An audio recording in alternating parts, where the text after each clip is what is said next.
இப்போ நெறைய ட்ரக்ஸ் அது இதெல்லாம் புழக்கம் இருக்கிறனால பயமா இருக்கு. பையன் அந்த மாரியான ஏதாச்சும் ம். ஆக்டிவிட்டீஸ்ல இருப்பானான்னு பயமா இருக்குங்க மேடம். கொஞ்சம் பார்த்து சொல்லுங்க அப்டி சொல்லிட்டு கேஸ் குடுத்தாங்க. ஸோ நாங்க அத தொடர்ந்து பார்க்க ஆரம்பிச்சோம். நாங்களுமே வந்து ஏன்னா நாங்க இந்த மாரி கேஸ் மேக்ஸிமம் பார்க்கும்போது, முக்கால்வாசி பசங்க வந்து ஒண்ணா ட்ரக்ஸ் அடிக்ட் ஆயிறாங்க. இல்ல ட்ரிங்க்ஸு அப்டி இல்லைன்னா வந்து நல்லா ஜாலியா அங்க இங்க ஊர் சுத்துறது, அந்த மாரியான ஒரு ஆக்டிவிட்டீஸ்ல இருப்பாங்க.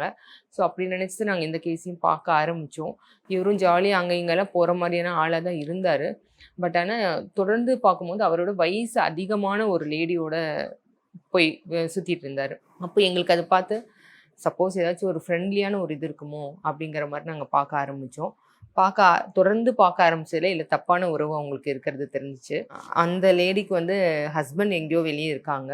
அதனால அவங்களோட தேவைக்காக இந்த பையன செக்ஷுவலாவுமே யூஸ் பண்ணிக்கிறதுக்காக அந்த பையன தப்பான மாரியான ஒவ்வொரு இடத்துல நாங்க பார்த்தோம். அவங்க 2 பேரோட ஆக்டிவிட்டீஸ்ல எல்லாமே. ஸோ அதில தெரிஞ்சுச்சு. அப்போ அவங்கள தொடர்ந்து இவங்க அப்பாட்ட வந்து இந்த பையனோட ஆக்டிவிட்டீஸ் வேற ஒரு பொண்ணோட சுத்திட்டு இருக்காரு. வயசுல அதிகமான பொண்ணு. கிட்டத்தட்ட 10, 15 வயசு வித்தியாசம் இருக்கும். அதிகமான பொண்ணோட சுத்திட்டு இருக்காரு. அந்த பொண்ணு தான் வந்து நல்ல வசதியான பொண்ணு. அவங்க தான் செலவுக்கெல்லாம் பணம் குடுக்குறாங்க போல அப்படிங்கிற மாரி சொன்னோம்.